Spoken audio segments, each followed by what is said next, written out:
Don't forget to subscribe. Afterwards, the wisest and most spiritual books from the greatest authors await you every day. And now buckle up, sit back and we'll begin. Hazrat Inayat Khan. In an eastern rose garden. The freedom of the soul. Freedom is such that it is desired by every creature. From this we see that it is the soul's tendency and the spirit's longing to become free. Animals and birds, however carefully educated and tended by us, still have the instinct to avoid being confined. Where does the desire for freedom begin? Its beginning is explained in a very beautiful way in some of the ancient stories. The stories from the Hebrew and Arabic scriptures tell us that when God made Adam, he commanded the spirit to enter the body of Adam, which he had made out of clay and water. When the spirit was commanded to enter, it refused, saying, "No, I will never become a captive in this dark prison. I, who have always been free, dwelling anywhere without bondage, without barrier. I will never become captive in this place." Then God said to the angels, "Sing." And when they sang, the spirit fell into ecstasy. It became intoxicated by the beauty of the singing. While in this state of intoxication, it did not know where it was going, and thus it was that it entered the required place. So when Adam opened his eyes, the spirit was there. Adam was alive. Rumi said, "The bamboo flute, which appeals to you so much, mourns over its separation from its home, the original bamboo." In Persia and in India, the reed flute is taken from the tree. So, it says, "I am taken away from my source, my home, and made into a piece instead of the whole which I was at first." And this pain in its heart is the only thing that appeals to the heart of those who listen. It touches them and moves them to listen to its longing. There is a very beautiful truth in this. When we inquire into the tragedy of life, the very first of all causes is this separation from freedom. This tragedy can be seen in all kinds of people. From rich to poor, from the most illiterate to the most educated, everyone has this grudge. Maybe one confesses it, while another does not, but the grudge is in everybody's mind just the same. That he has entered the subjective world. For this entry seems to be the cause of all the tragedy of life, the tragedy that man's spirit cannot be satisfied in life, cannot have lasting happiness, as long as he stays in it. But if you ask someone you meet what the cause of his life's tragedy is, he may say, "Oh, I long to have more money. I am very poor and without resources. I am so unhappy." Another person may say, "Oh, I have everything I want, but my relatives are quarrelsome and very unkind to me."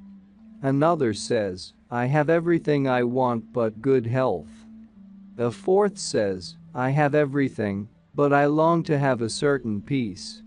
Another, "I long to accomplish this art, that big purpose in life. Not having done so makes me unhappy."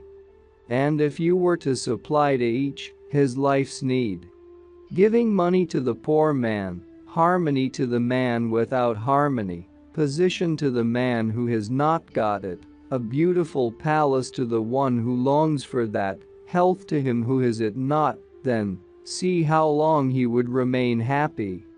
It would be only for that moment when his desire was fulfilled, and then he would again feel the hunger for he knows not what. He asks his mind, "What more do I want?" And his mind says, "You feel so unhappy." And as soon as he asks, "For what?"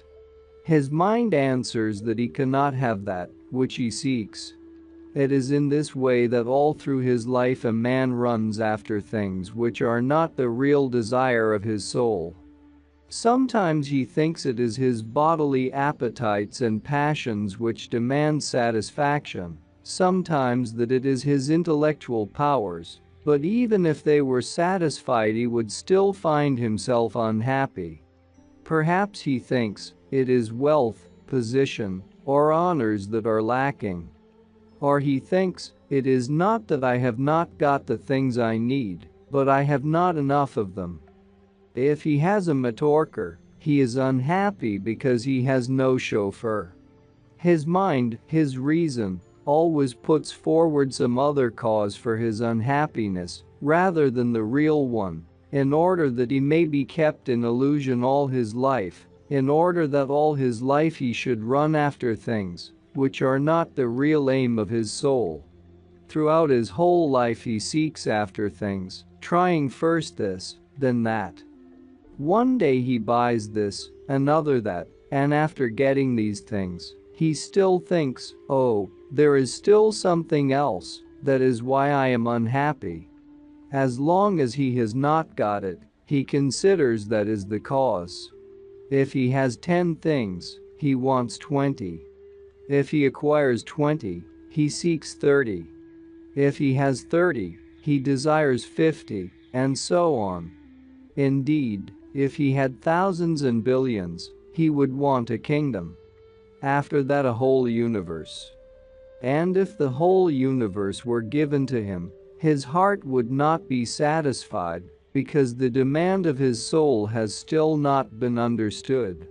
He goes through life mourning and sorrowing for things he cannot get, not understanding in what lies true gain and true loss. Therefore, when a seer or one who has realized life looks at this world, he sees that however old a person may be, aged, young, middle-aged, he is still like a child. Children become very unhappy because they have not got, or cannot get a toy to which grown-ups would not attach any importance. To the seer, the desires of ordinary grown-up people are also like toys. The things that matter to the world do not matter to him. This is the sign that he has realized the aim of his soul. For the aim of his soul is freedom. Freedom is the soul's true nature. It is a captive in mind and body. The whole tragedy of the soul is its captivity.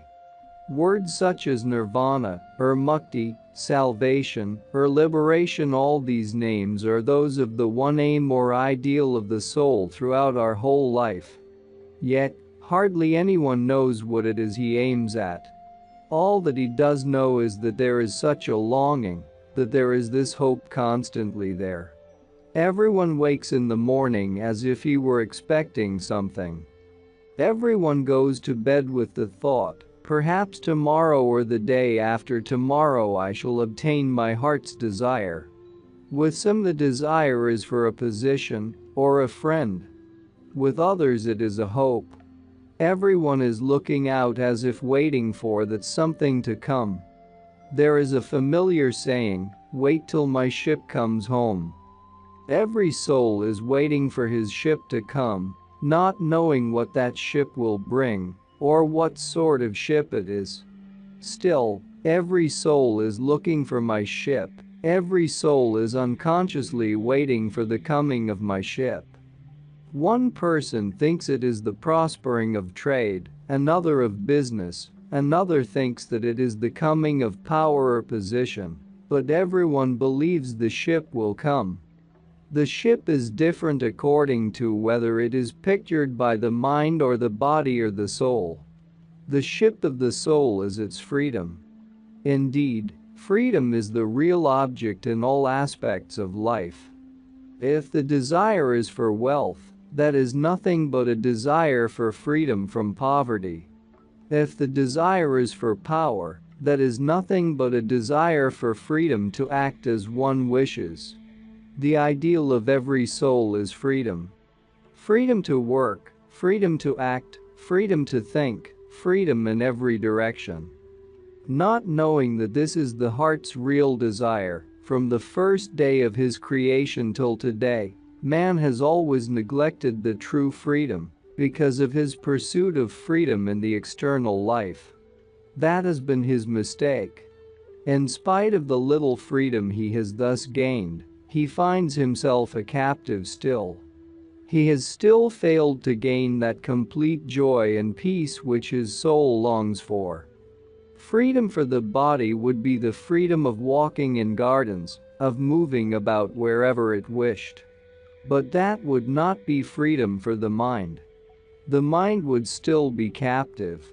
Suppose the mind has freedom, freedom of thought, of understanding, of imagination, of actions, even then the soul would still be captive. But if the soul is free, the mind is free, and the body is also free. How do we attain this freedom? In the Sanskrit language there is a very expressive word for freedom. Taran, which means liberation, swimming or floating. And it is such a beautiful idea that both these things, swimming and liberation, are alike in their nature. How true it is, as the Eastern poets have said, life is a bhavasagara, an ocean into which all things are drawn, fall and are absorbed. It sweeps away all the plants and trees, animals and birds, and all that lie in the path of the flood, all are borne away into the ocean. Such is the force and power of the ocean.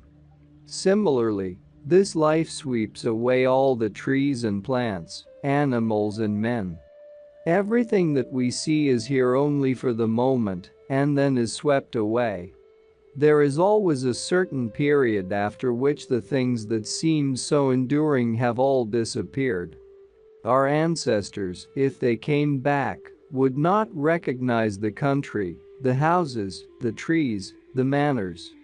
Everything would be different. All that was familiar to them has been swept away. That is the story of this life. That is why it is called Maya, the illusion created before us like a dream in the night. In the morning, it has all gone. All the happiness, unhappiness, pleasures, horrors, whatever we experience in the night, we perceive in the morning to have been a dream. The whole of creation, when we come to think of it, is not in the end what we thought it was. Manners, customs, faces, everything changed. That is the condition of life. It is just like the sea.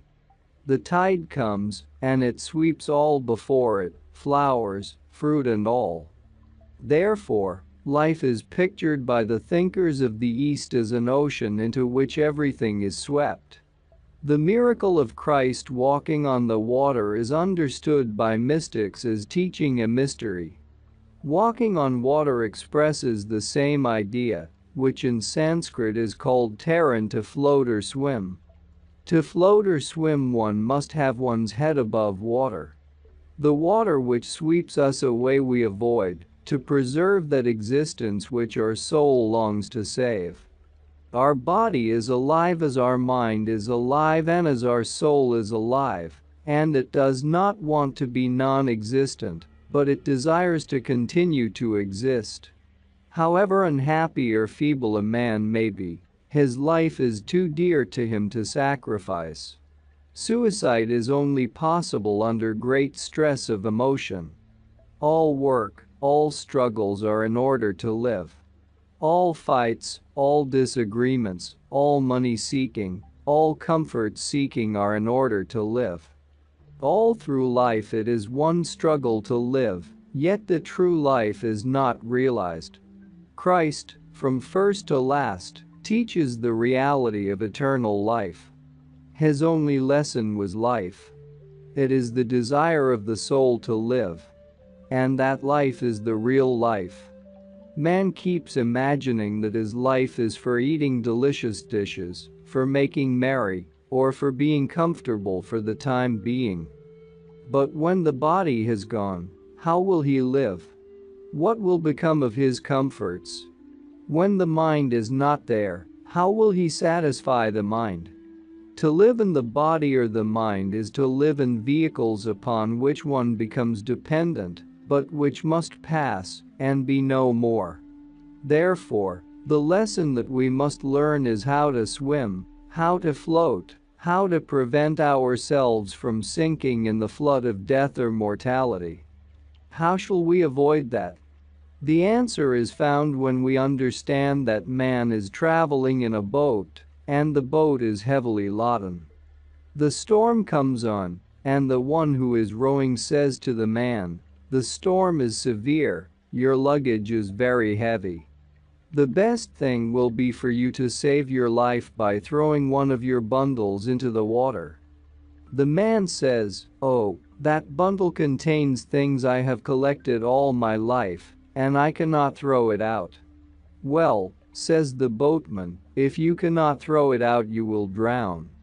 And when he has thrown out one bundle, perhaps the storm becomes greater, and maybe then the last bundle has to be thrown away as well. And he says, "Oh, this one I can never part with. It contains things I have collected all through my life. They are souvenirs, and you want me to throw them away. Things from my grandfather and my great-grandfather, do you really want me to throw them away?"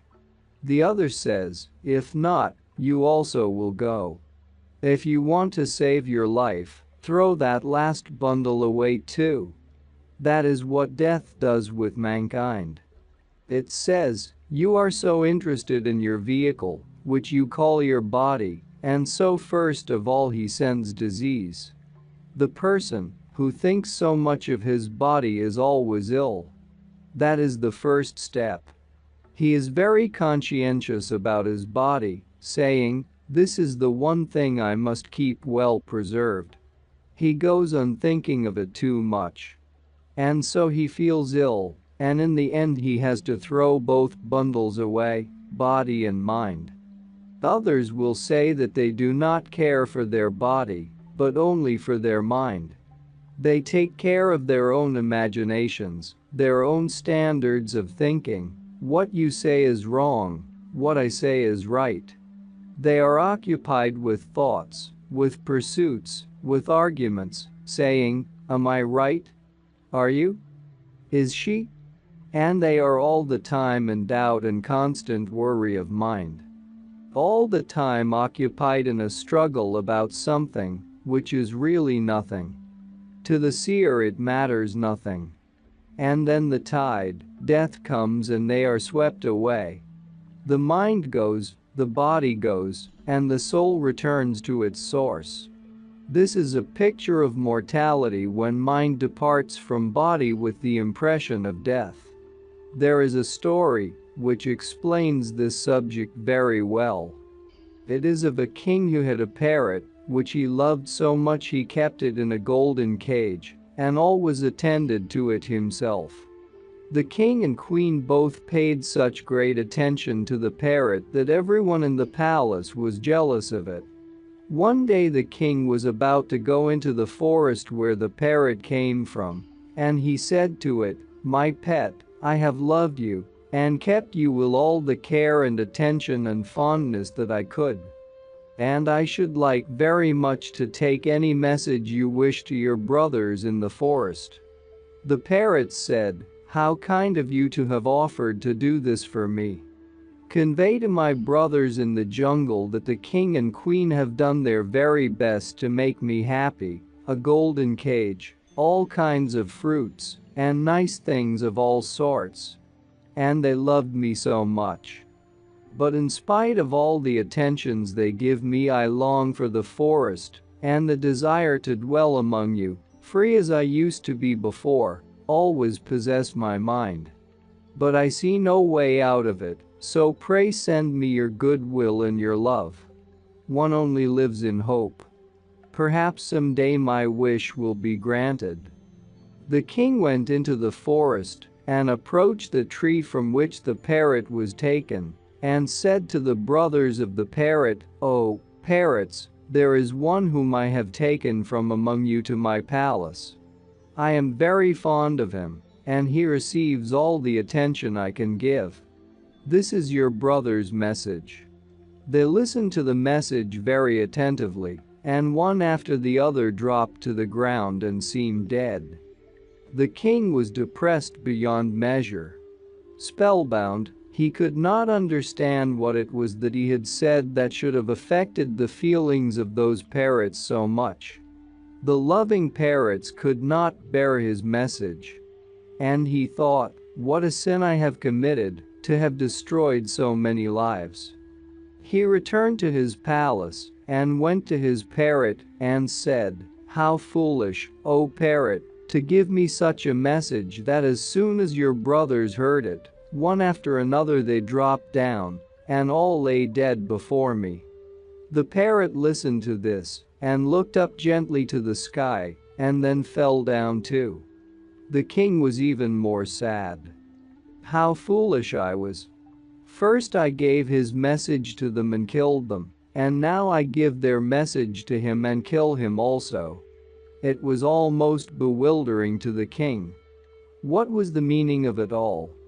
He commanded his servants to put his dead parrot on a gold tray and bury him with all ceremony. The servants took him out of the cage with great respect and loosed the chains from his feet. Then, as they were laying him out, the parrot suddenly flew away and sat upon the roof. The king said, O parrot, you betrayed me. The parrot said, O king, this was the aim of my soul, and it is the aim of all souls. My brothers in the jungle were not dead. I asked them to show me the way to freedom, and they showed me. I did as they told me, and now I am free. There is a hadith which says, Mutu kablan to mutu, which means, die before death. A poet says, only he attains to the peace of the Lord who loses himself. God said to Moses, no man shall see me and live. To see God we must be non-existent. What does all this mean? It means that when we see our being with open eyes, we see that there are two aspects to our being: the false and the true. The false life is that of the body and mind, which only exists as long as the life is within. In the absence of that life, the body cannot go on. We mistake the true life for the false, and the false for the true. Dying is this. When there is a fruit or something sweet and good to taste, the child comes to its mother and says, will you give it to me? Although it would have given pleasure to the mother to eat it, she gives it to the child.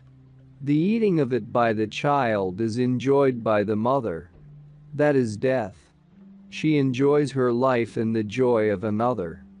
Those who rejoice in the joy of another, though at their own expense, have taken the first step towards true life.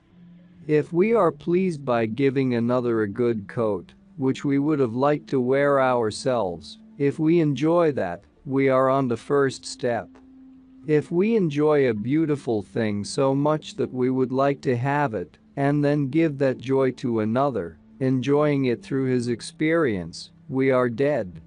That is our death. Yet, we live more than he. Our life is much vaster, deeper, greater. Seemingly it is a renunciation, an annihilation, but in truth it is a mastery. The real meaning of crucifixion is to crucify this false self, and so resurrect the true self. As long as the false self is not crucified, the true self is still not realized. By Sufis it is called fana, annihilation. All the attempts made by true sages and seekers after real truth are for the one aim of attaining to everlasting life. Man seeks freedom and pursues captivity. There is not one single person whom the word freedom does not touch. And there is not one person who does not long for freedom. At the same time, if we look closely at human life, we see that man pursues captivity in some form or other, whether he seeks freedom or not. The soul of man is a dweller in heaven. It is able to see more than the eyes can see. It is able to hear more than the ears can hear. The soul is able to expand further than man can journey. The soul is able to dive deeper than any depths that man can ever touch. The soul is able to reach higher than man can reach by any means. Its life is freedom, it knows nothing but joy and sees nothing but beauty. Its own nature is peace, and its being is life itself. It is not intelligent. It is intelligence itself. It is spirit. Its nature is not human but divine. It is for this reason that the soul feels a limitation, continually all through life, as a fish would feel when it is out of water and a bird when its wings are clipped. If someone asked, "What is the reason of pain?" the answer would be that if we were to summarize in one word the reason of all pain we see in the world, it is limitation. And where does this limitation come from? From a heavenly being turning into an earthly being. There is nothing to be surprised at when we see that hardly anyone seems to be perfectly happy in life. A rich man has his tale to tell, a poor man has his story. A wise man has his complaint to make, a foolish man has his own legend.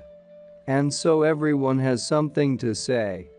And what they all have to say is the same thing, and that is limitation.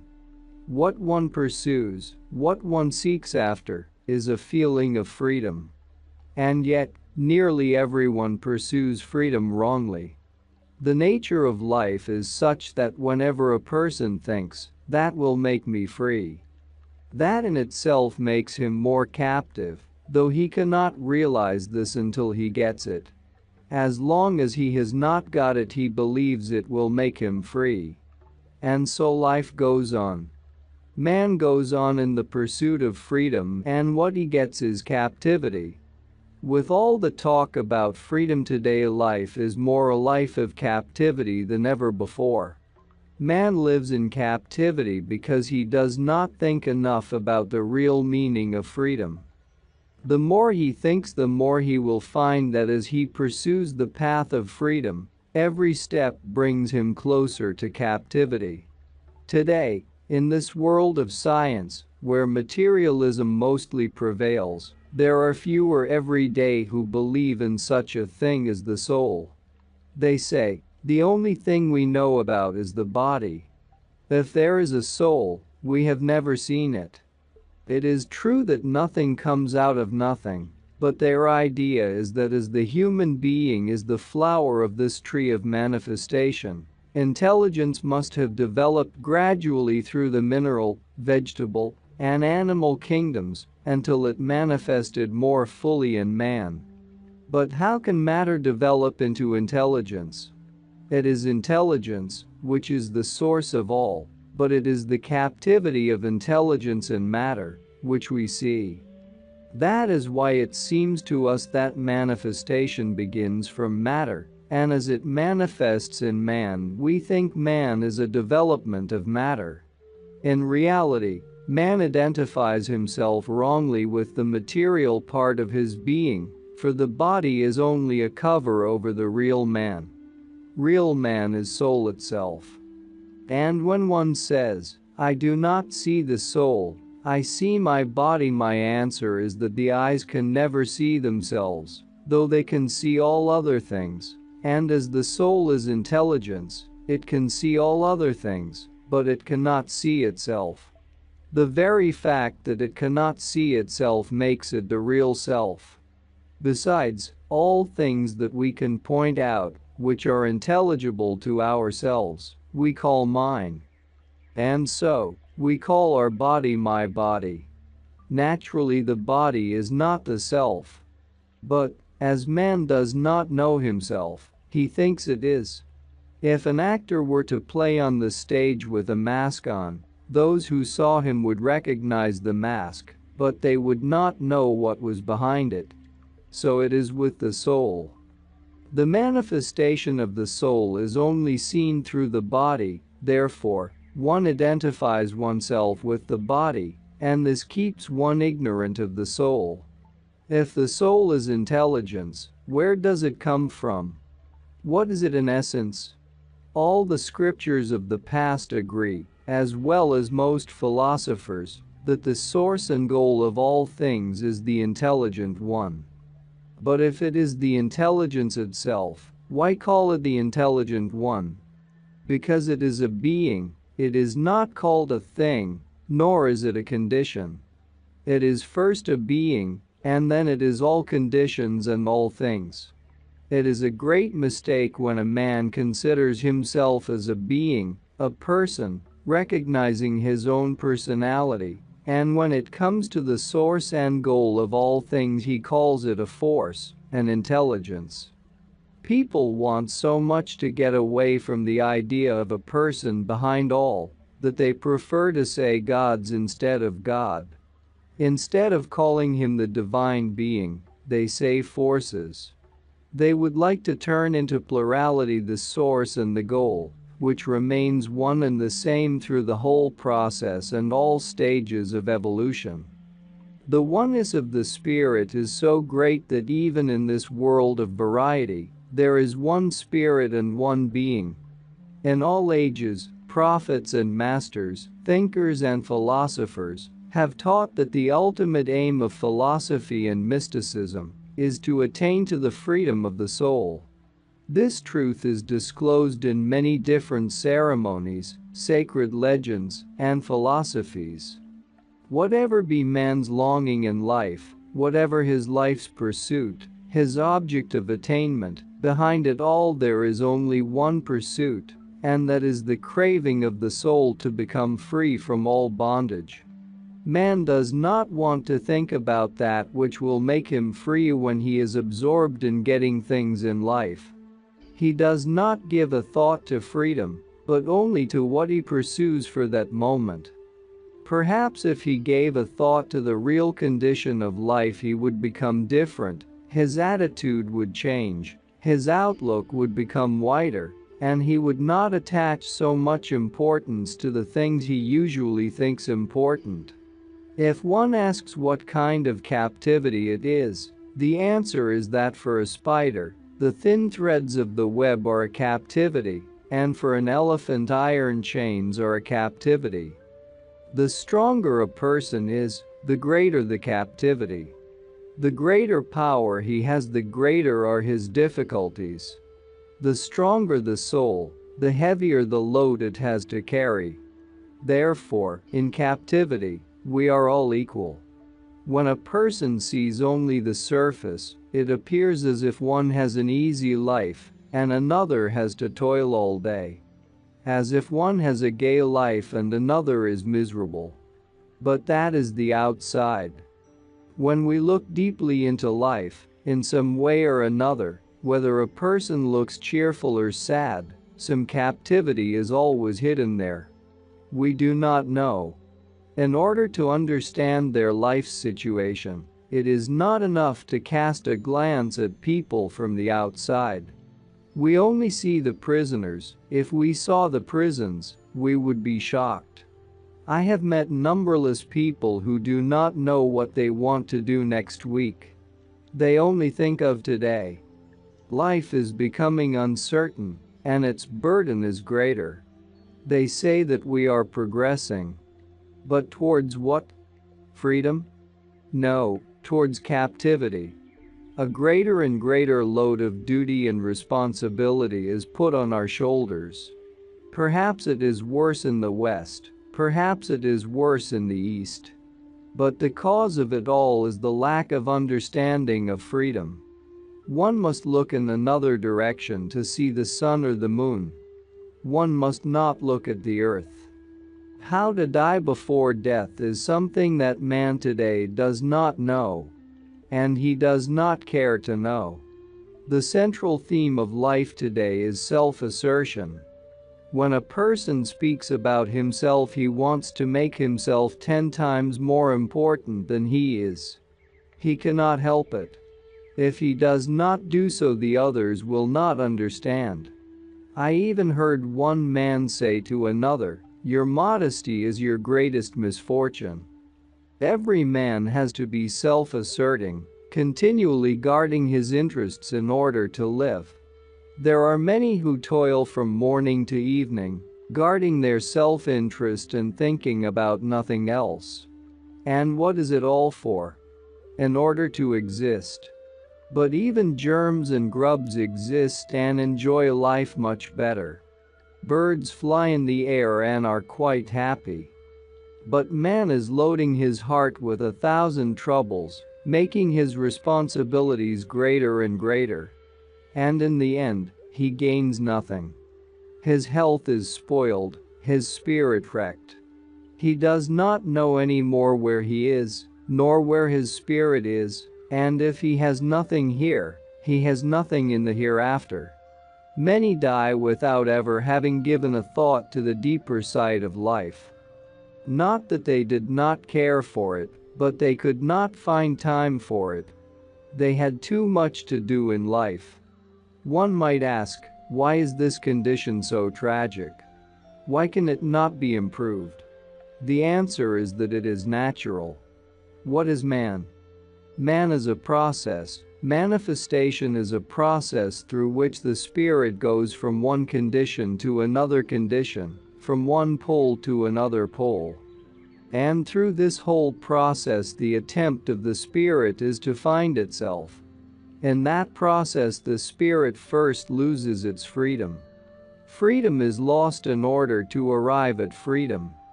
That is the tragedy. Yet in the end there is happiness. For the whole of creation was intended for the fulfillment of this object. To every thinking soul, to every feeling heart, tragedy appeals. Why? Because tragedy is going on continually. Man would like to get away from tragedy, but it appeals to him because the soul is always in that condition. It is longing for freedom, though it does not know what it is.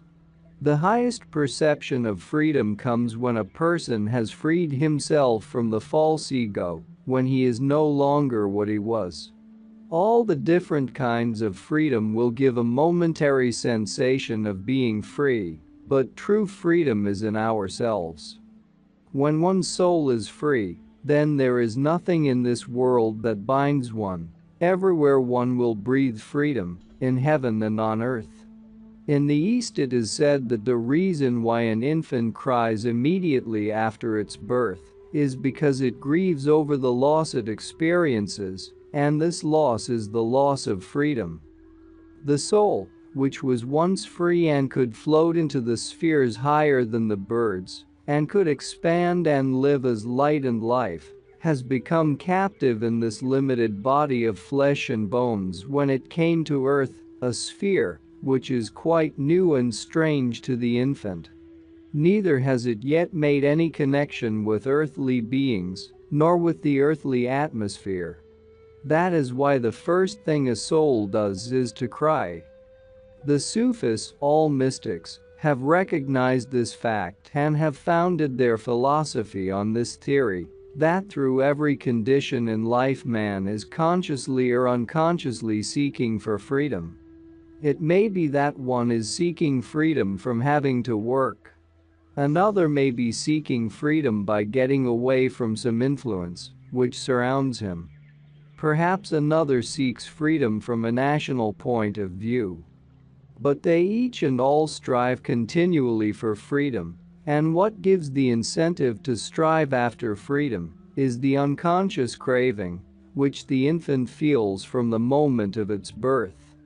That is why man is continually striving, knowingly or unknowingly, to attain to that freedom. Our despair, our depression, our sorrow, our worries may have innumerable causes. But at the back of all these is one and the same cause, and that is that our soul is striving every day for freedom, which is something that perhaps only death will give us. People very often commit suicide hoping they will obtain freedom by it. Sometimes people think that getting away from everybody will give them this freedom. But they do not know that whatever effort one makes to get out of a situation, one will still not be free, for it is one's own self which is in captivity. Apart from all outward situations, which give us the impression of imprisonment. Even our own self is captive. We are a captive in ourselves. The relation between the soul and the body is that of the spark and the charcoal. When the spark of the fire touches the charcoal, then it is caught by the charcoal. The saying, "It is caught fire," means that the fire, which was apart from it, has been caught by it. And so the soul is caught by the body. One can also look at it in another way. That the body is caught by the soul, or better, that the body is used by the soul. And as the charcoal turns into ashes, so the body in the end is destroyed. But the fire is not lost, it has disappeared to its own element, which is heat. It is the sun, which is in electricity and gaslight and in all forms of heat. It is the sun, which manifests through different processes. It is the same with the spirit, which, like the sun, has appeared through different processes as souls. One has become many in different forms, although it is not many in reality. Light appears as a fire in a room, or as 6 or as 100 different lights, but in reality it is one light. It is only an appearance, because there are so many globes, that each light is limited. In the same way, each human body has absorbed divine light and shows it as a separate light, and all these lights seen in many globes are called souls. But we may call them the light itself, for it is one spirit seen in different globes as different souls. All human beings are part of one consciousness, they have one source and one goal, although the spirit is caught by different vehicles. The condition is that the body holds the soul, and the soul holds the body. The soul holds the body in order to accomplish its purpose, and the body holds the soul, because when the soul leaves, it will return into nothing. Therefore, the body is continually striving to keep the soul, because it is made for the soul and lives for it. It is the body's continual desire that the soul should live in it. That being so, it is only when the soul feels it has finished its work and should no longer exist in the body, that it leaves the body. Or perhaps the body has become so feeble that it can no longer hold the soul. This is the way it happens, and as a result there is death. Very often there are people who wish to die and do not die. The reason is that it is the mind which wishes death, but the body is still clinging to the soul, and the soul is still using the body for its purpose, although the mind is against it. That is why death does not come. Sometimes one thinks that the body is too feeble, that it can no longer hold the soul, and yet the mind says, "I have not finished. I have not seen my friend, or my husband, or my daughter. I would like to live until I see them." And it goes on living because the soul, having the impression that something is not finished, keeps holding on to that body, which can no longer hold the soul.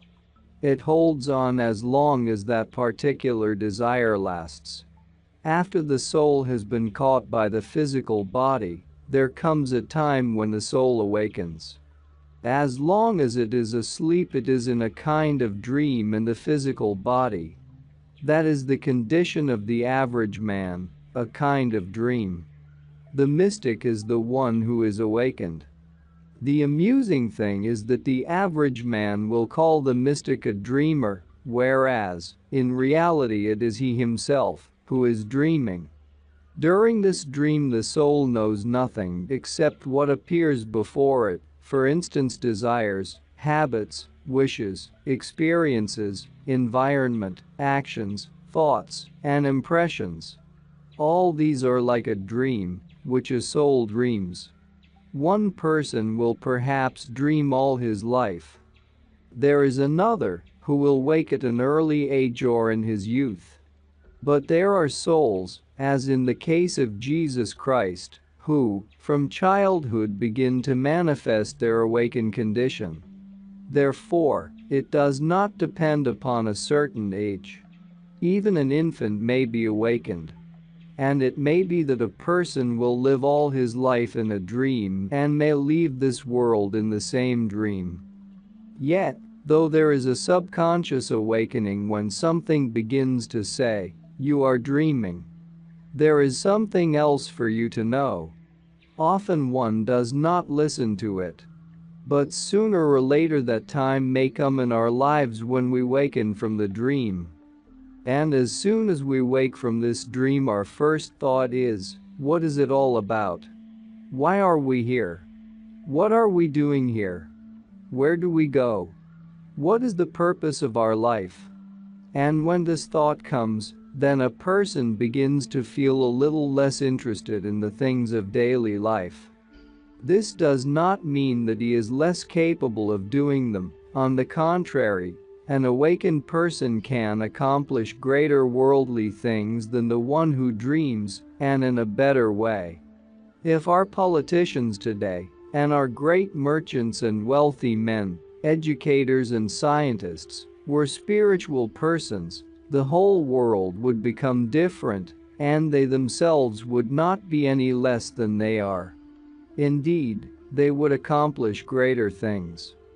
Do you think if the generals of today and the politicians and statesmen and business people were awakened souls, we should have had wars? By this time we should be past those days of stupidity when people killed one another. We are in a different stage of evolution, and today there should be no need for war. Humanity has grown up, it is no longer an infant. But even after a war there is no security of peace. We do not know what will happen tomorrow, and that shows that there is something missing. And what is missing is the realization of the dream. People think that they are awakened, that they have common sense, and yet they are still asleep.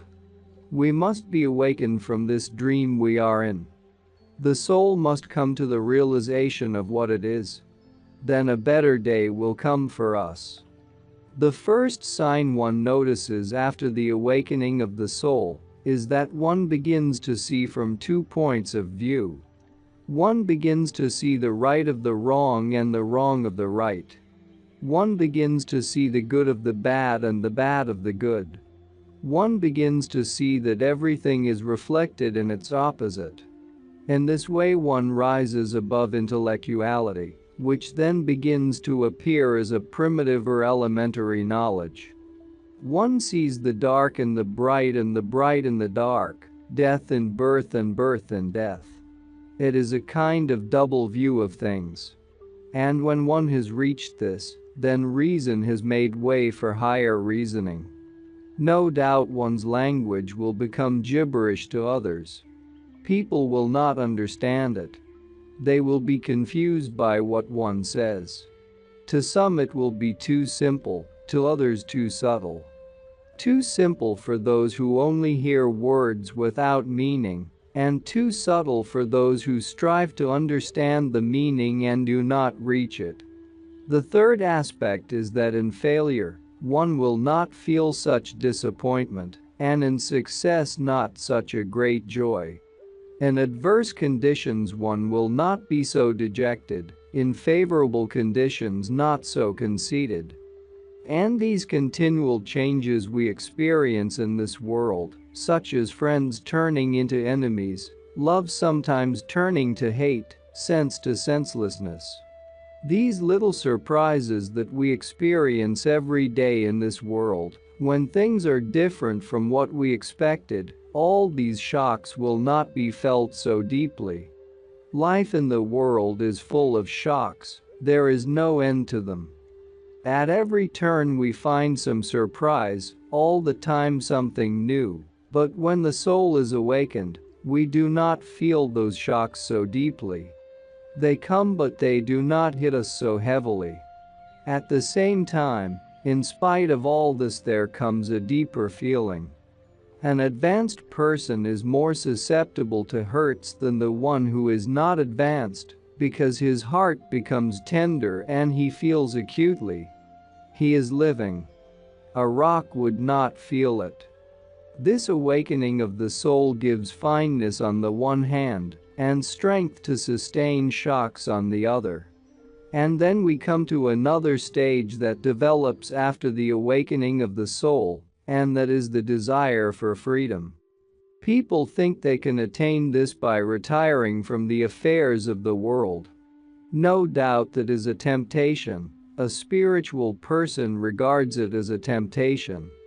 An awakened soul no longer considers the dream important, and yet he will say, "When I retire I shall still work, because I shall still be able to be useful." That is the thought when one is less selfish. The ultimate freedom of the soul is gained by concentration, by meditation, by contemplation, and realization. What concentration is needed for the freedom of the soul? The concentration on that object which is prescribed by one's spiritual teacher, that by the thought of that particular object one may be able to forget oneself for a moment.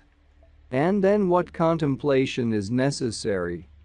The contemplation that this, my limited self, is no longer myself but God's own instrument, God's temple, which is made in order that the name of God be glorified. What meditation is required? The meditation on the thought of God, the being of God, forgetting absolutely one's limited self. And the realization is this, that then whatever voice comes to one is God's voice, every guidance is God's guidance, every impulse is divine impulse, every action is done by God.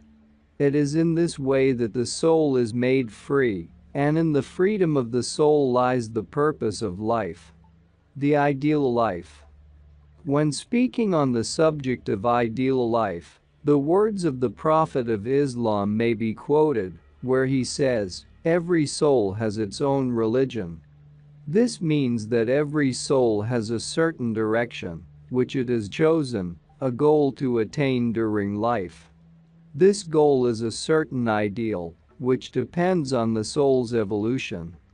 For instance, a young man in a family understands that he has the responsibility for his mother and father, who are old.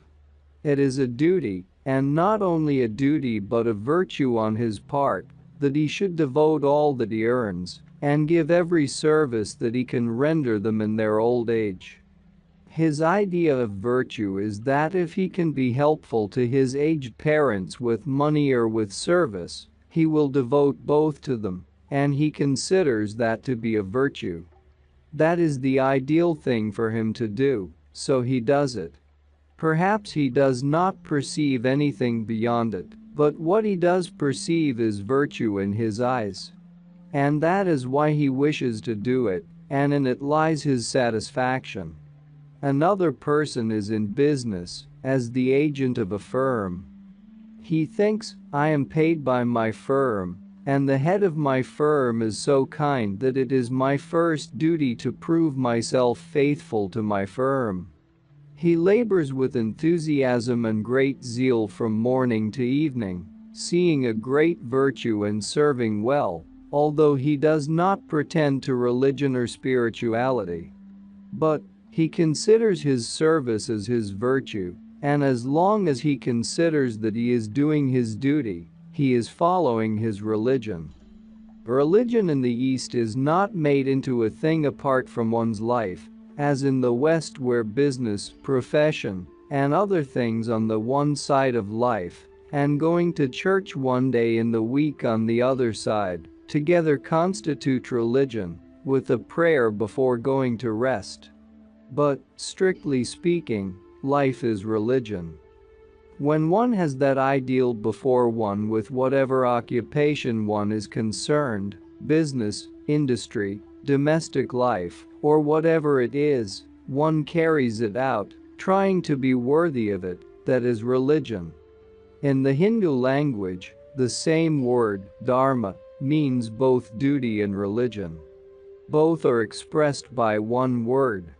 "This is your dharma" means This is your faith.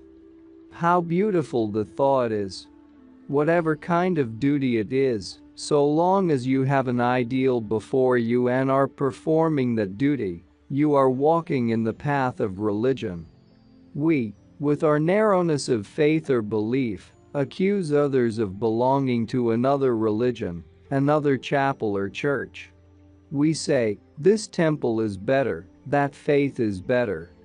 The whole world has kept on fighting and devastating itself, just because it cannot understand that each form of religion is peculiar to itself. Therefore, the ideal life is in following one's own ideal. It is not in checking other people's ideals. If a certain thing is one's ideal, that does not mean that another person will agree that it is best to offer prayers 10 times a day. He may be doing better by following his religion in his shop than by going to a mosque and offering up a prayer 20 times a day. Perhaps somebody with that ideal cannot see that the other person's way is an ideal also. Leave everyone to follow his own ideal. Does the ideal remain the same all the time? No, the ideal grows and improves as man grows and improves with the years. Perhaps at some time in his life a man thinks that it would be ideal to have a beautiful house, a beautiful estate, good clothes, and all manner of comforts. From that moment this is the path he ought to pursue. But then he arrives at another ideal. He comes to think, my surroundings are not important if the people in the town are not happy nor in good surroundings. From that time he cares less for his own house and his beautiful things, and goes into the town every day, and seeks to improve the health and happiness of others. He thinks, the poor in the town should be looked after. This is his new ideal. Before he evolved his new ideal he was only enjoying his beautiful home. He was living up to a lower ideal. And then later on he may come to say, never mind about my town. I think of my whole country. The whole nation comes in for consideration. What is beneficial to it, and what are the things that should be improved? His fortune may not be very great. Perhaps his town is not so beautiful as that of someone who is thinking only about his town. But he is thinking about the whole nation, and so his ideal is still greater. It does not matter to him in which town he lives. His life is in the whole country, in the whole nation. He becomes the spirit of the whole nation. That is his ideal. Is man the same, whatever his appearance? We see now that it is all a matter of his ideal whether a man differs from his neighbor, whether he is heavenly or earthly, as high as the devas, the heavenly beings, or as low as the demons. His ideal makes him as high as the one, or as low as the demons. The greatness of man lies in the greatness of his ideal. That which makes us esteem those whom we esteem is their ideal. That which raises man from earth to heaven is his ideal. And that which pulls man down from the heavens to the earth is also his ideal. When he does not live up to his ideal, he falls to earth. And when he raises his ideal he goes from earth to heaven. He can rise to any height, according to the stature of his ideal. One person thinks, oh, it does not matter. If I have a good dinner, never mind what others have. Another thinks, it is no pleasure to me to have had a good dinner, since my family still starve. It gives me much more happiness if I have only a frugal dinner, as long as my family is satisfied. This raises him higher than the person who thinks only of his own happiness. A third person thinks, it does not matter how I live, so long as I have brought some happiness to the people of my town or village. That would be worthwhile. His ideal is greater still. The trust that is sent by heaven is the ideal given to man. That is his charge in life, his responsibility in life. To take care of this and prove worthy of this responsibility and position that has been given to us, that is what should prove to be our ideal, our religion, our dharma. In the gospel, the talent represents the same ideal. At first it is small, but it expands as we go through life. This explains the fact that the sin and virtue of two people cannot be the same. For instance, there may be two students, and one is sent to a university and is studying for an examination. There are only 2 months left, but he happens to see an exciting play advertised. He thinks he would like to see this play, and yet there is such a short time for study. But then it is only one evening, and I can soon make that up. I will go just this once, and it will make no difference, he says. He disregards the importance of the ideal he had, that of passing his examination.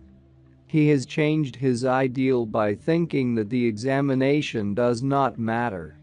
So he goes this once, but the next day he sees another play advertised, and again gives into his pleasure, and again and again.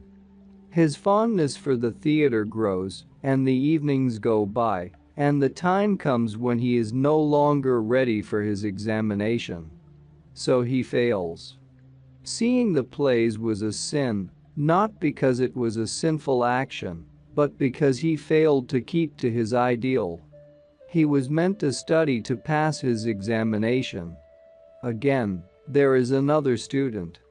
He is trying to become a good playwright, or orator, or actor. He sees the same advertisement. He goes to the play and enjoys it very much. Every play he attends adds to his experience and increases his knowledge. The same action has become a virtue, for by going to the theater and giving his thought to the plays he has helped to accomplish his ideal. Therefore, it all depends on our ideal whether the same action be a sin or a virtue. We have to follow and prove ourselves worthy of that ideal, and the further we go the more our ideal develops. However small it was at the beginning, we are always progressing as long as we follow it and wish to prove ourselves worthy of it. But when we stray from our ideal, we lose the track.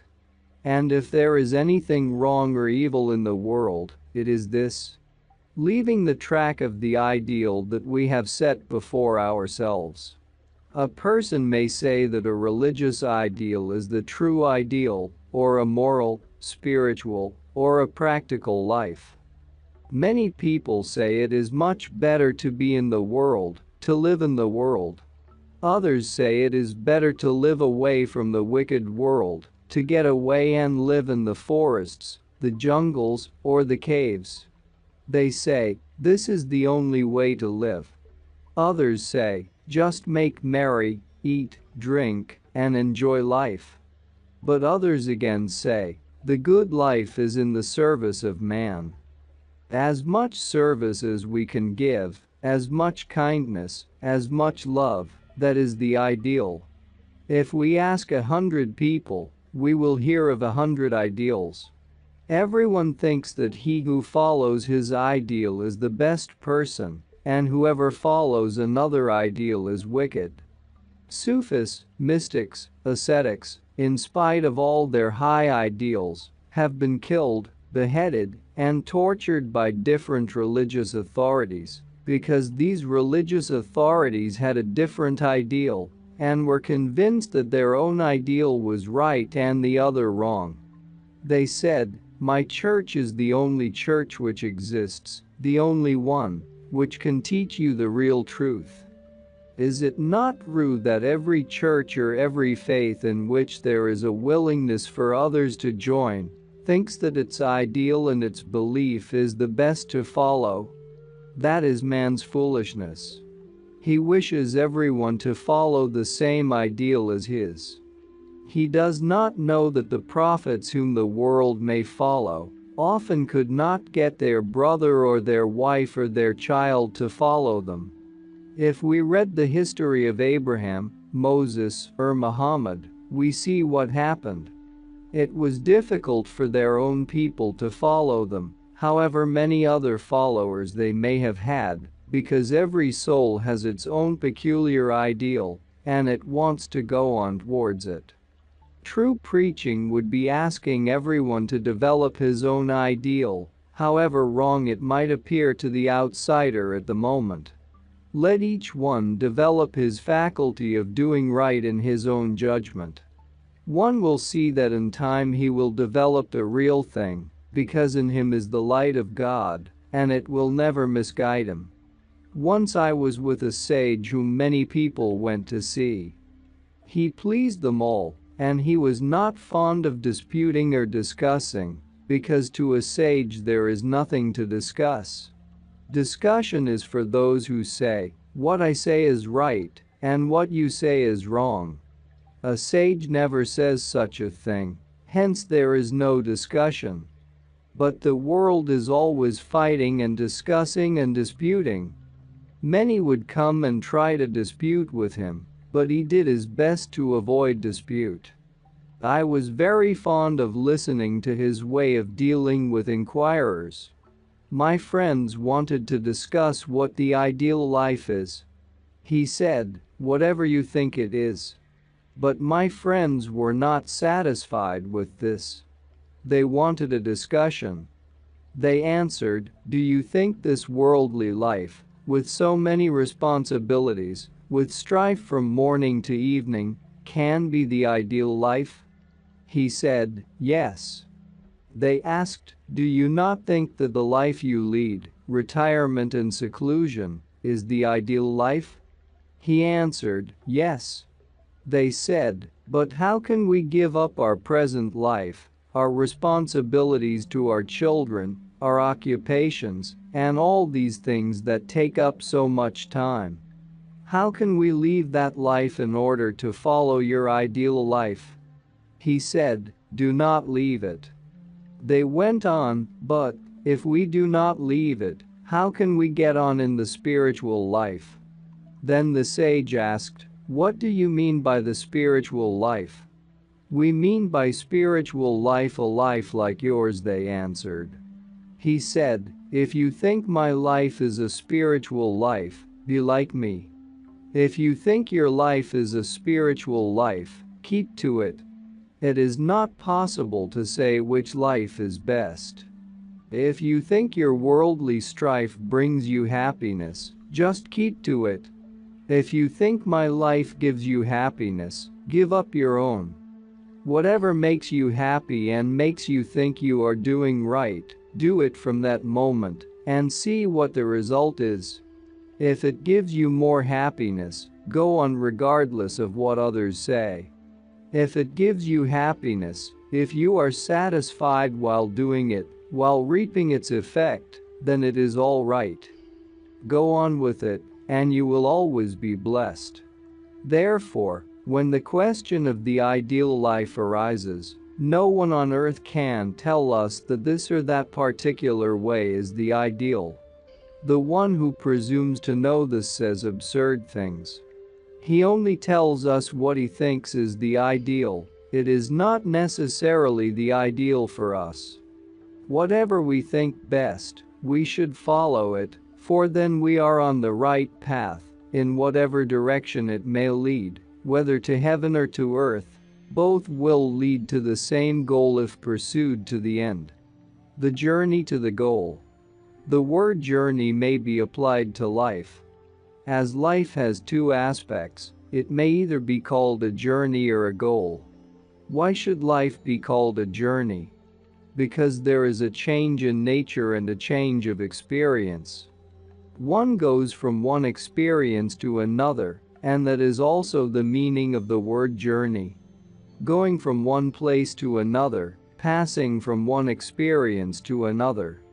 The whole of the external life is nothing but a succession of experiences, one after the other, night and day. That is why it is called a journey. Yet there is a part of life from which this life of changes has sprung, the life which is everlasting, which is eternal, the life to which all things return, and that life is the goal. Therefore, life is not only a journey, it is a goal. The goal is the stable part of life, the source of life, the manifested life called creation is the journey. In this way we see that there are really two journeys. There is the journey from the goal to the life in the world, and there is the journey from the life in the world to the goal. And both journeys are natural. As it is natural to go forth from the eternal goal, so it is natural to go from the changing life to the life which is unchangeable. Which is the most desirable thing in life, to seek for the goal or to dwell in this changing life? The answer is that every person's desire is according to his evolution. That for which he is ready is desirable for him. Milk is a desirable food for the infant, other foods for the grown-up person. Every stage in life has its own appropriate and desirable things.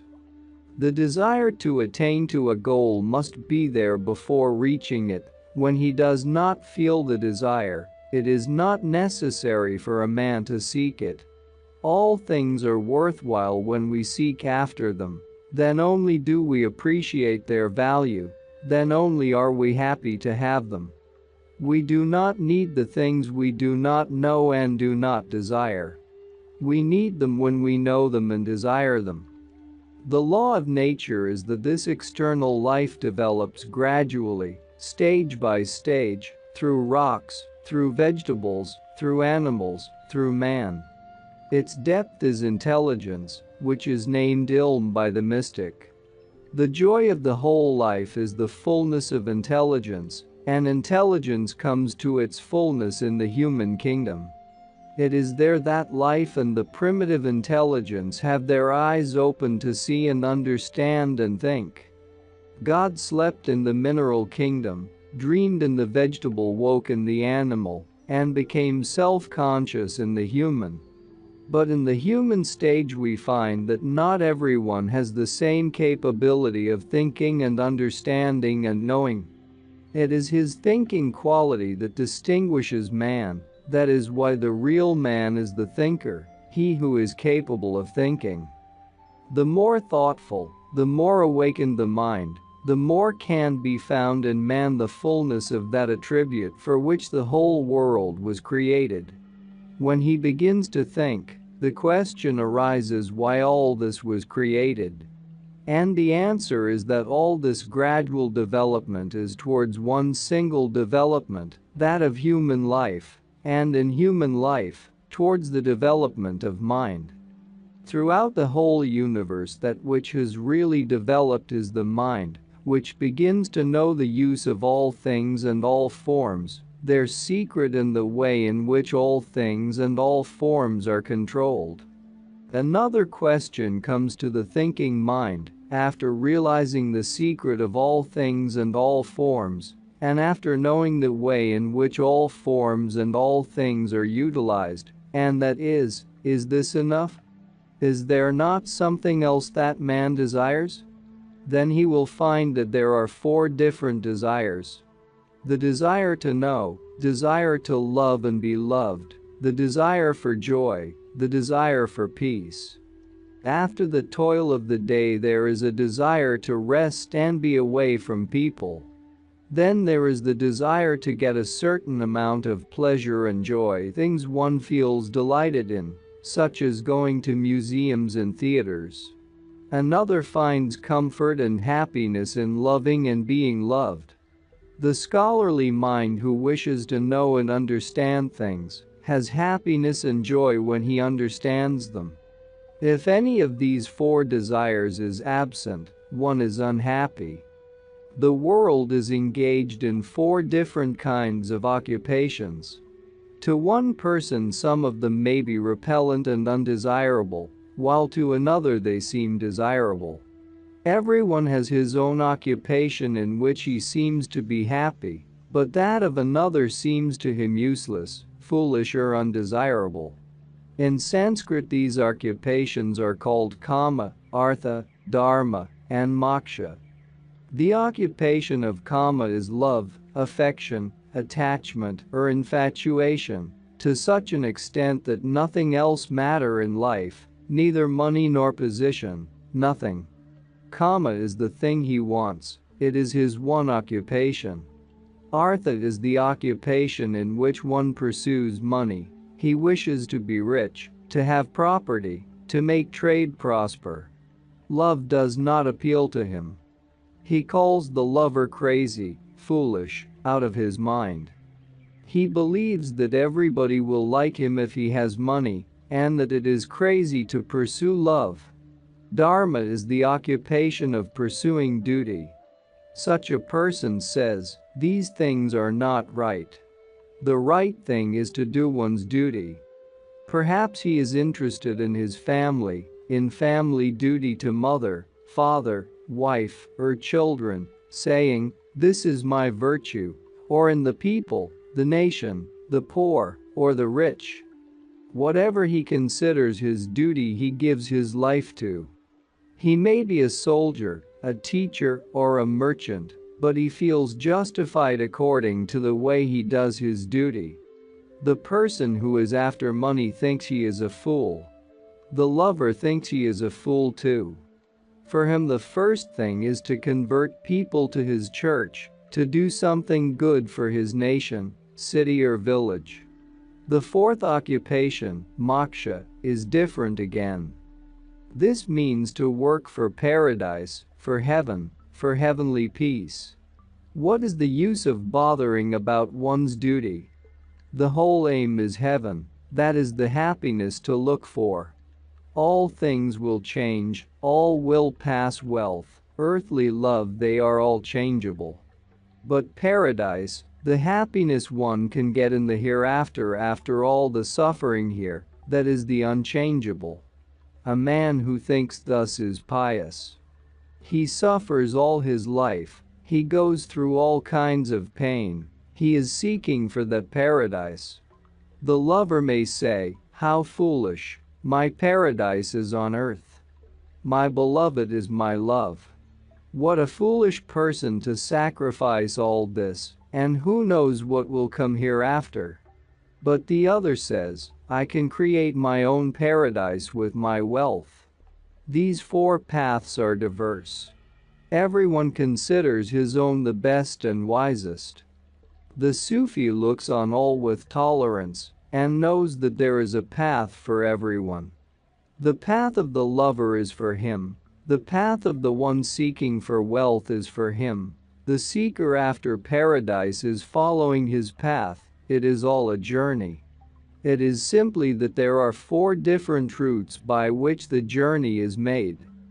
The Sufi sees the same goal at the end of each. The lover has to meet the seeker after wealth, and both have to meet the one who has done his duty. Therefore, at the end of their journey there is a place where they can meet. What does it matter if one does not go by a certain path? Let each choose the way that belongs to his own temperament and tendency. Therefore the Sufi does not worry. He gives no preference to one or the other. He sees the journey of life being made along one or other of these roads. The saying of Buddha, forgive all, comes true. Forgiveness does not come by learning, it comes by understanding that a person should be allowed to travel along that path which is suited to his temperament. As long as he is journeying with open eyes, let him journey. The great thing is that one should journey with one single desire. There should be the single desire, whether to love a beloved, to collect wealth, or to do some good for the world of humanity, or to attain paradise. There should be the desire to journey to the goal. So many do not know which is the goal or what it is. One thinks wealth is the goal, another paradise, another the beloved. They do not see that there is still a further goal. They are naturally prompted by the desire to get to the goal, and yet they are not conscious of the further goal. As it is said in the Bible, "Seek ye first the kingdom of God, and all things shall be added unto you." The real desire is for that kingdom of perfection, the goal of everything. But how can a person desire that of which he does not realize the meaning? Desire comes by knowing the thing to be desired. If we do not know what the goal is like, how can we be attracted to it? Rumi, the great Persian poet, speaking about this, says, "Every soul is a captive on earth. And this captivity is in the limited physical body, which man calls his individuality or personality, while the nature of the soul is peace and joy and freedom. In this captivity it lacks these things. That is why the soul begins to feel it wants this or that: paradise, duty, a beloved, or wealth. Reason may suggest this is it and the soul goes after it, but having acquired it, it begins to feel, no, this is not the thing that I wanted."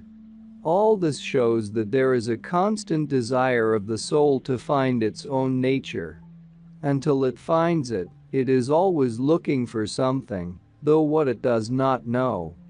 Is it not true of every individual in this world that, whatever may be his desire, as long as he has not attained it, he is unhappy and eager and anxious to achieve it?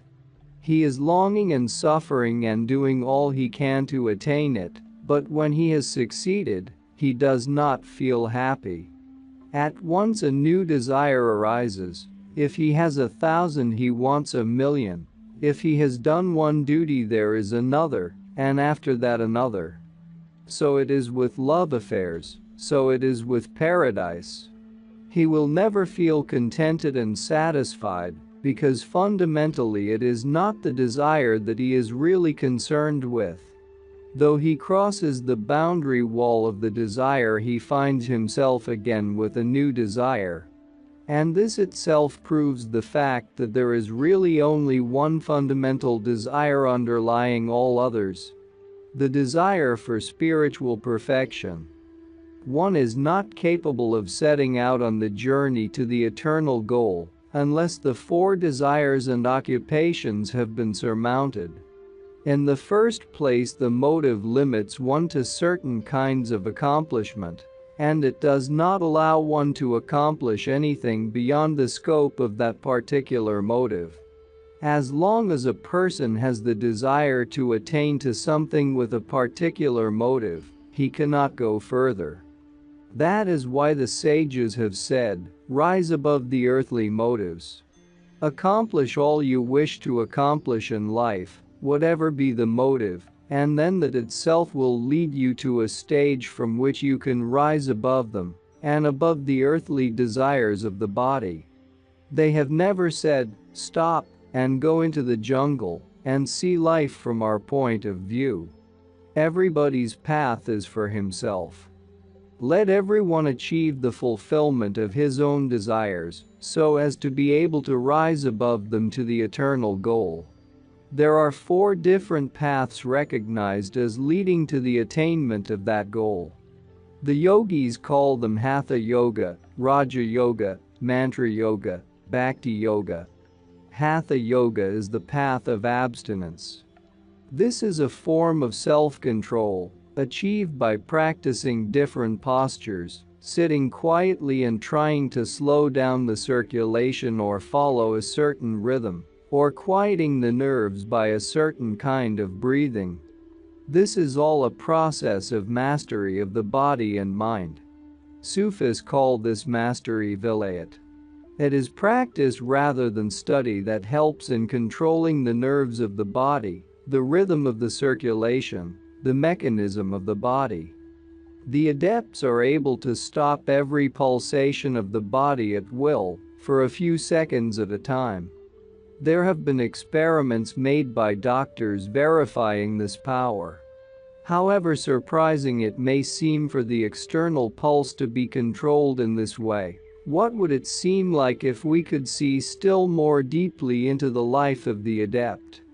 The control of the mind is so much greater, words can never explain it, one must experience it oneself.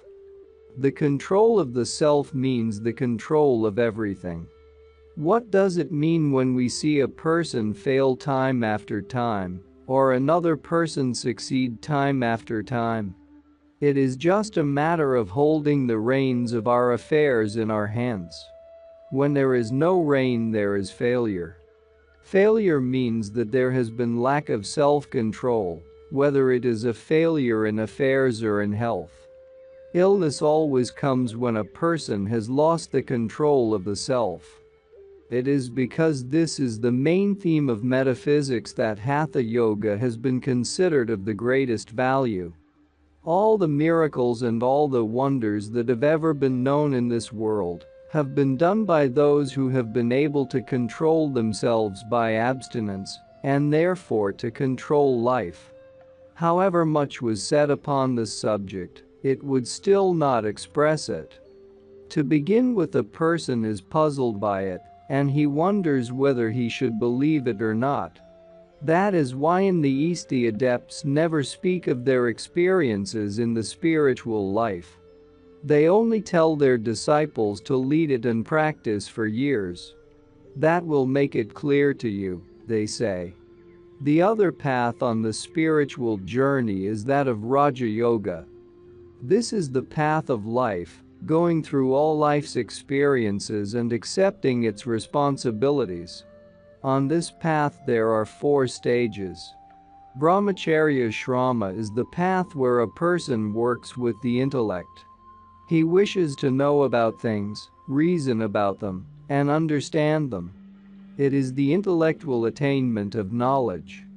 Grihastha Shrama is the attainment of knowledge through the experience of the responsibilities of life, of home, children, servants, neighbors, friends, and enemies, the experience of living among them, doing one's duty to them, loving them, being kind to them, and taking upon one's shoulders every kind of responsibility. The experiences of welcoming the neighbor, the friend, with a smile even when in distress and despair, or in any difficulty. This itself becomes a lesson. Vanaprastha Shrama is the service of the world, of humanity. This means considering not only one's own family as one's responsibility, but also one's townsfolk, one's race, the world at large. Sannyasa Shrama is retirement, love of solitude, silence, contemplation, and resignation in regard to all things of this world. By these 4 stages of development, perfection is gradually attained.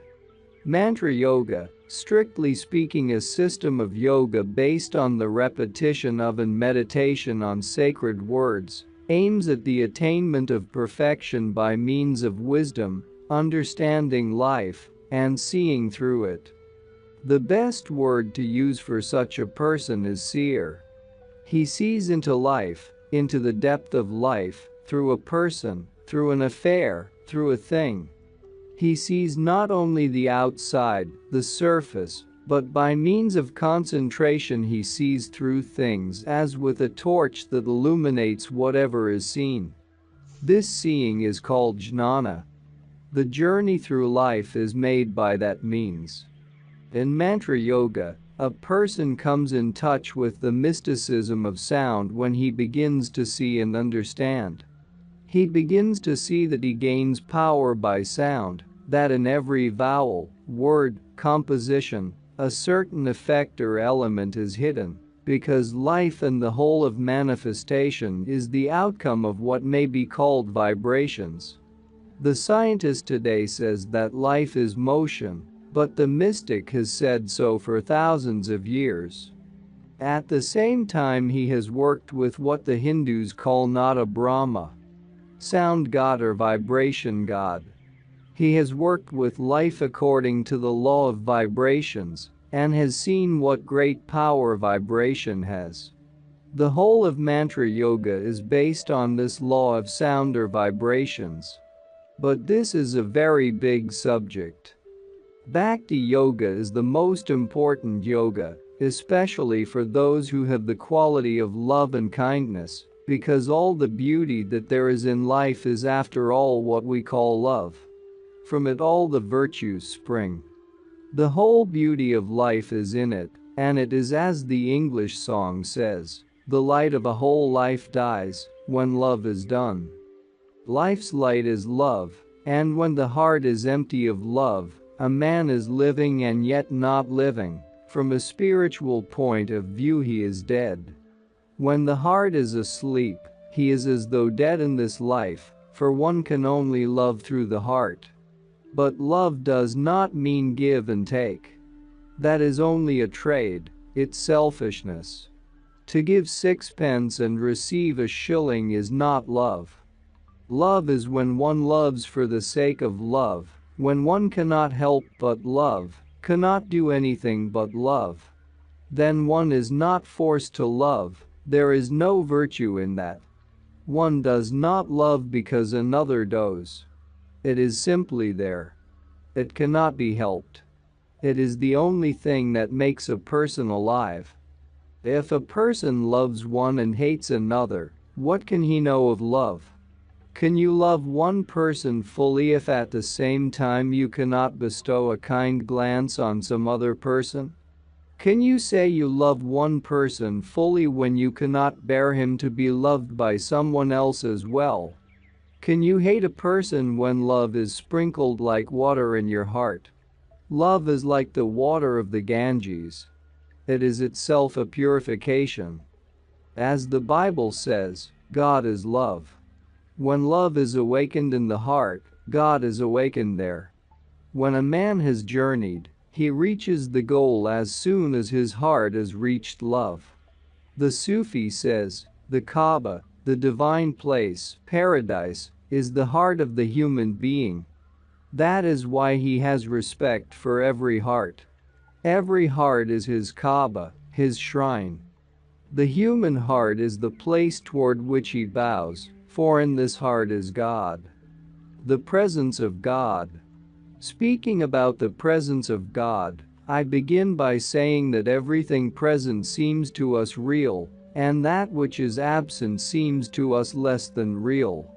Therefore, the conditions in life which are facing us at the moment seem to be real, and have their full effect on us.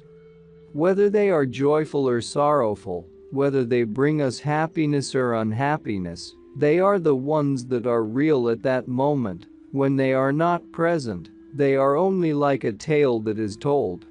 During the night, while a person is dreaming, whether it is a dream of horror and fear, or one of joy, it is real to him for that moment.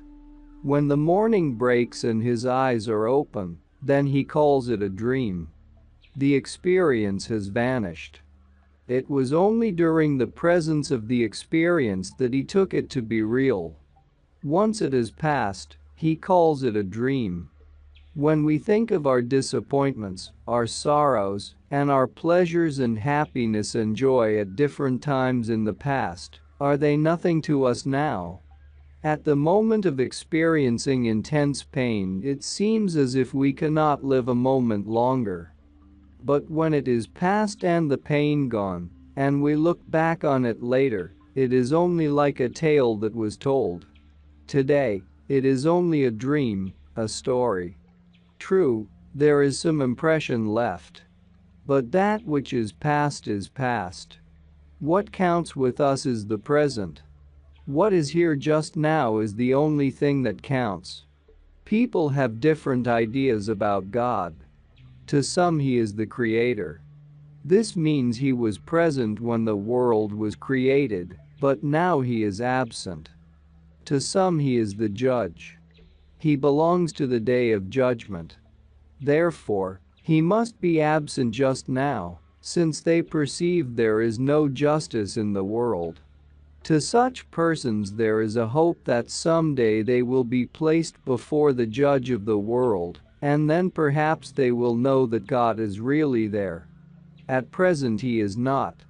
Then there is another who may think, God was present when he created me, but he is not before me now. He is not present where I am, for he is in heaven and I am on the earth. Therefore, I am not in the presence of God. Thus it is clear that not only unbelievers in God, but even the believers, who look upon him as a heavenly being, who dwells in heaven, are both absent from God to the same extent. Then, coming to the philosophy of presence, we find that what we see and hear and experience with our senses around us is what we call present. That which our senses cannot perceive seems to be absent. But in reality there is something else present besides all that we perceive. And in spite of the presence of all that brings comfort or pleasure or happiness, man is generally unhappy because of an unconscious longing for it. One can be in great agony living in a palace, surrounded by pleasures, and in spite of the wealth and attentions one receives, one may be yet unhappy. And it is possible for a person to be very happy even in the absence of all the means of pleasure, happiness, luxury, and comfort. What is the meaning of this? It is that in reality the world outside is more distant from us than the world within, and that there is a world within us which is immediate to our being, and the first we are conscious of. Because we are in the presence of the outer world, we do not recognize that world within, yet its effect is just the same. This means that a person who lives in happy surroundings with luxuries and sources of pleasure and comfort may be envied and imagined to be a very happy and lucky man. In reality, however, he may be very unhappy. The external world has given him all he wished for, but the inner world, the inner being, is unhappy. There is something absent, and he wants it to be present. There is something missing inwardly. This shows that the inner presence is required. The external presence is not the only comfort. But we may ask, the inner presence of what? Many will say, we know we are unhappy sometimes in spite of wealth, comfort, happiness, friends, or beloved.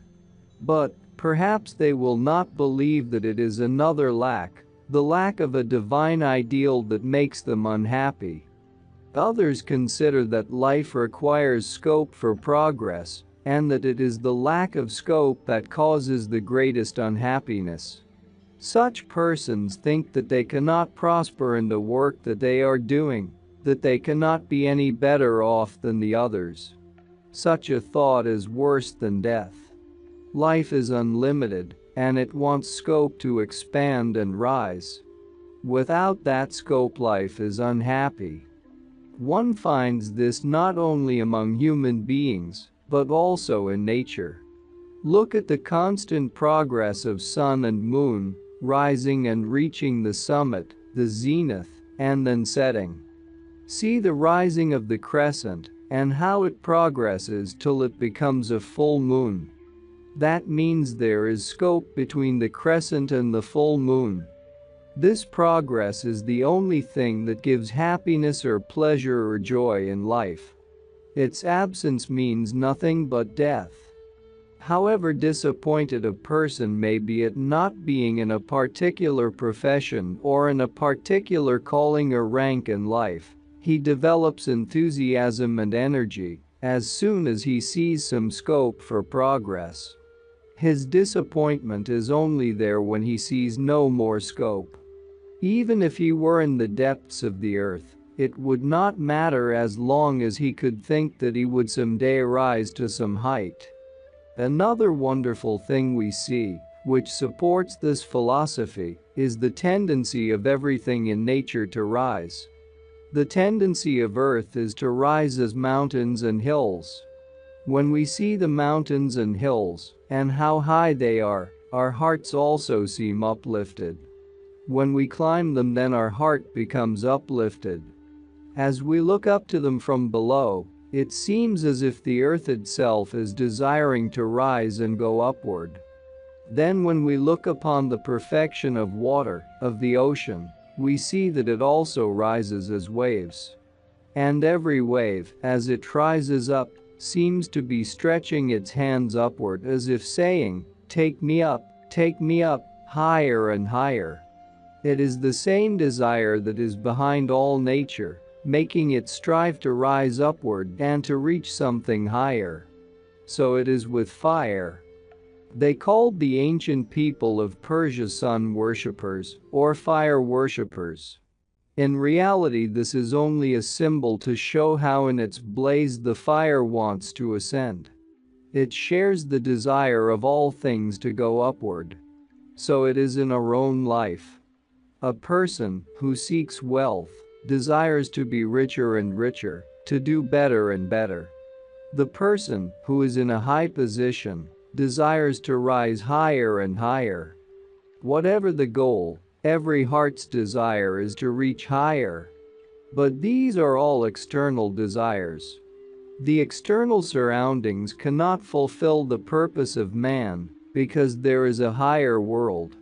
We may call someone wicked because he always delights in doing evil, in causing another person harm, and in being unkind. But if we were to study his nature, we should find that he too has a dislike for evil and wickedness. It is only that his sense of justice has not yet awakened.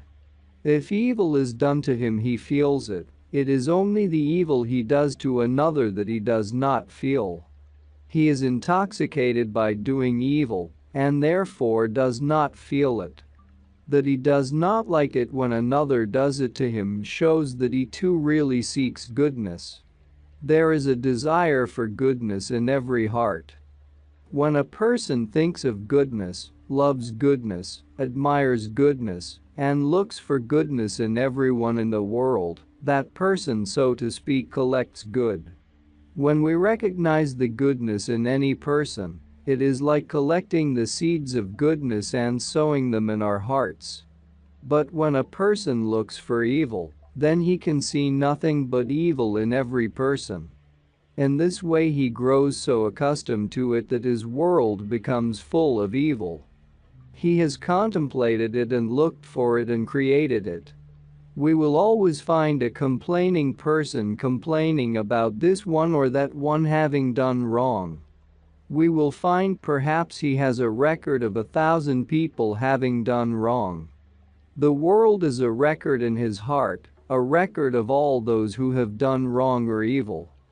But if we study him, we will see that he has as much evil as he has recorded, perhaps even more, because if a man has evil in him, he collects 1,000 evils. He becomes a storekeeper of evil, although he is really discontented with evil. When someone tells another about some evil, he thinks that he himself is so good, so free from all evil. This side of human nature we see even in children. One child will come and tell how naughty the other is, thinking, I must be called good. Such a tendency grows and develops. Life gathers the wickedness in people. The heart becomes impressed. In time the evil is stored up. That which is the store becomes the treasure, the world within. He who stores evil cannot see good, because there is no good in this world that is not a little spark of evil in it. There is no evil in this world that is not a little spark of good. If a person only tried to find the spark of good, he could find it. But if a person seeks to find a little spark of evil in every good, he can do that also. Someone may say of another, he is very good. But the neighbor says, yes, he is good, but you do not know this about him. I will just tell you what he does. Is there anyone who never contradicts when somebody is praising another? There has never been anyone in history about whom somebody has not spoken evil.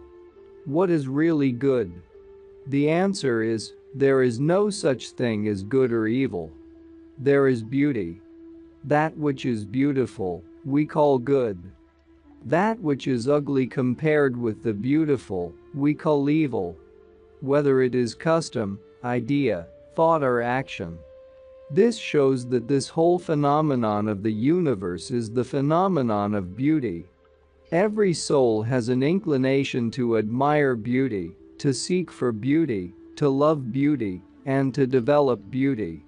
Even God loves beauty. In all ages, the various religions have given different standards of good and evil, calling them virtue and sin. The virtue of one nation has been the sin of another. The virtue of the latter is the sin of the former. Travel as we may through the world, or read the histories and traditions of nations as we may, we shall still find that what one calls evil, another calls good. That is why no one can succeed in making a universal standard for good and evil. The discrimination between good and evil is in man's soul. Every man can judge that for himself, because in every man is the sense of admiration of beauty. But he is not satisfied with what he does himself. He feels a discomfort, a disgust with his own efforts.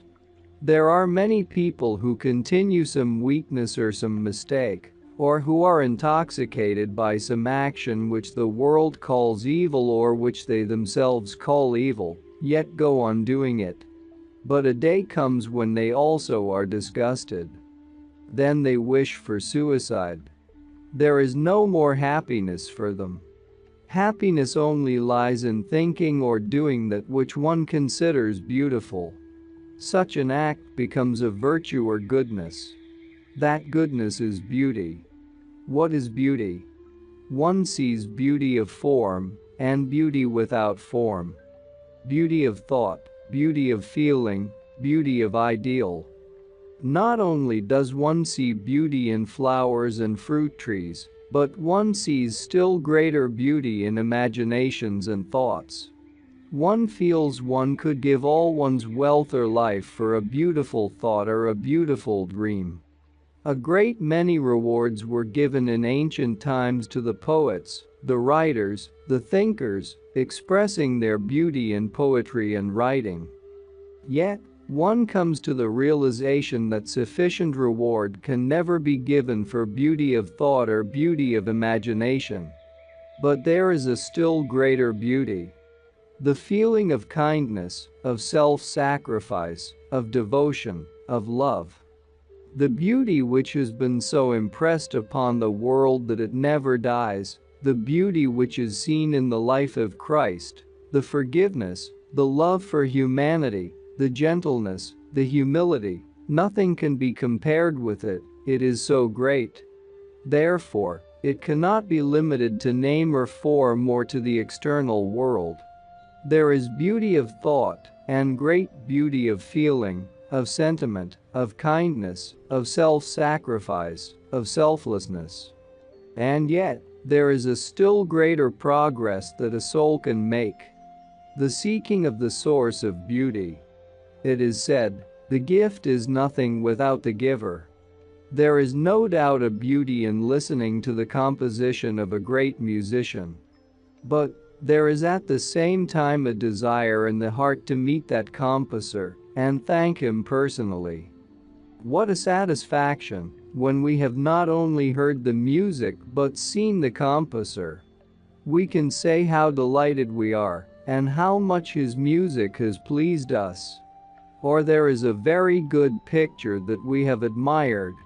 But it would be a still greater delight to be able to tell the painter how much we have enjoyed it. So it is with the love of goodness.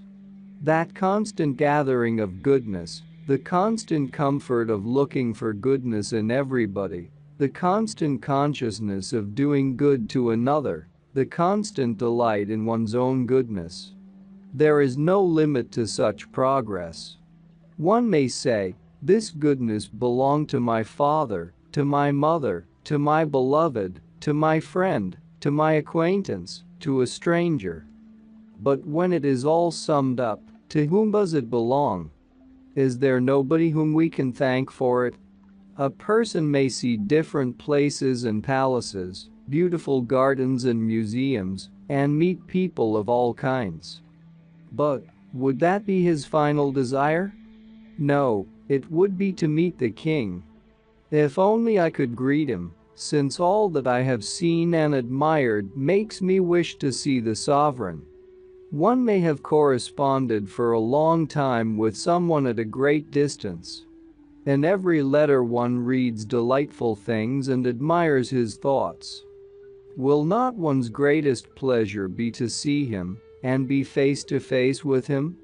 So in the end it is the desire of every soul to be face to face with the owner of beauty, to whom all beauty and goodness belong.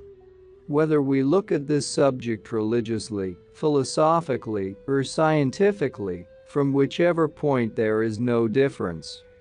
There is only one conclusion: that the whole of life, with all its manifestations and variety, is simply the manifestation of one life.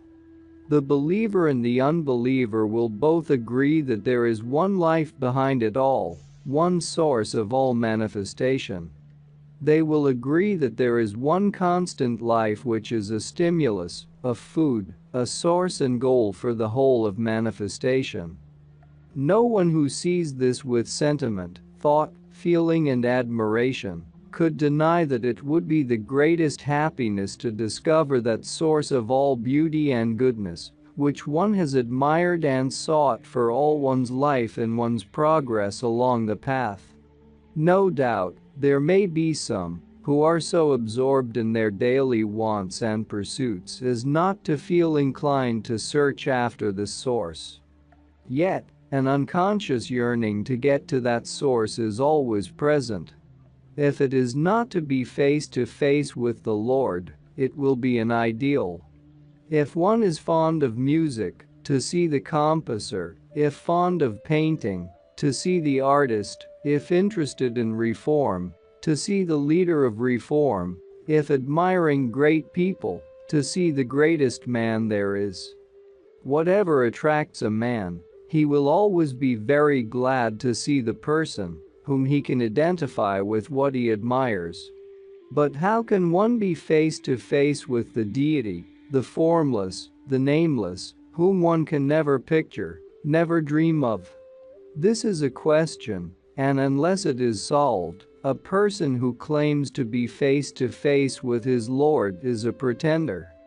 But one can only answer this question after having found out whether the deity is a separate being, or is formless, nameless, above all limitations.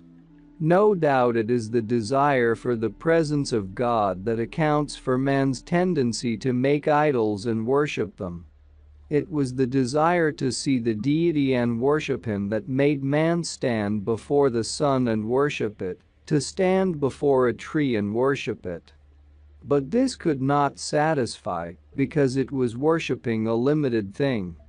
In reality, the first lesson about the presence of God is, as a philosopher says, if you have no God, make one for yourself. How true it is that before one comes to the real conception of God, the first thing is to build him in one's heart. The word God has the same origin as the word good, but its original in the Old Hebrew means ideal. What is ideal? Ideal is something we make. When we believe a person is very good, we think of that goodness. It surrounds that person, and our artistic and idealistic tendencies help to paint his goodness as beautifully, as well as we can. We can crown it by our artistic faculty. That is called an ideal. When a man wishes somebody to be wicked, he paints his wickedness and all the badness that is there. He makes him an ideal of wickedness. When he thinks of his mother or friend, he paints till he makes the ideal of goodness. No one can paint it for you as well as you can for yourself. There is a saying of Majnun, the great lover of Persia. "Oh, Majnun," they said, "your girl is not as beautiful as you think. You are sacrificing your life." You grieve for ages and ages for that girl. But she is not so beautiful. Majnun answered, you should see my Laila with my eyes. It is the eyes of my heart you need. My heart has made my Laila. That is called an ideal. And the ideal of perfection makes it beauty. The ideal of perfection is the ideal of God, and we will turn to it in our troubles or worries or fears. If we are afraid of death, yet have that ideal by our side, we feel protected. If we are disappointed in anything, still there is that ideal by our side to reassure us. We say, I do not mind, I am not really disappointed. For thou art present in my heart. I feel thy presence. Thou hast become my ideal. In trouble, in pain, in poverty, in difficulty, or friendless, all these things which no one in the world can escape, there he is beside us. The older we grow, the more we feel, as long as I can be of use to the world, so long will the world want me. As soon as I can be of no service, of no use, then the world will get tired of me, it will not want me. The world wants that which is not myself. If I am wealthy, the world is after my wealth, not me. If I am in a high position, the world is after me because of my position, not because of me. The world goes after false things. The world is false. The only protection from it is to have that ideal of God alive and constantly present. With that ideal I can be satisfied and have rest and peace, not only on earth, but even in the hereafter. I shall be in the arms of the divine. No one can ever be so dear, so close, neither children, husband, wife, nor friend as that perfect ideal. That ideal will never fail. He will always be with us here and hereafter. We belong to him. From him we came, to him we return. By feeling the presence of that ideal always in our hearts, we feel the springing up of every kind of beauty, of every impulse, thought and imagination, of everything that comes out of ourselves, or that we see all round us. We identify it all with God in the end. To the person who creates the presence of God, the whole life around becomes one single vision of the immanence of God. And that's not all. Our experts and regular viewers respond to all comments. Also check if you forgot to subscribe and set your bell to receive notifications about new audiobooks and other useful self-development materials that we release regularly. Join in the discussions, don't forget to give likes and, if possible and inspired, support the development of the channel financially. All useful links will be in the description and the first attached comment. Goodness, love and wisdom to all. And now move on to watch the next part of the video at the links below, or choose something from the playlists of the channel and those you see on the screen.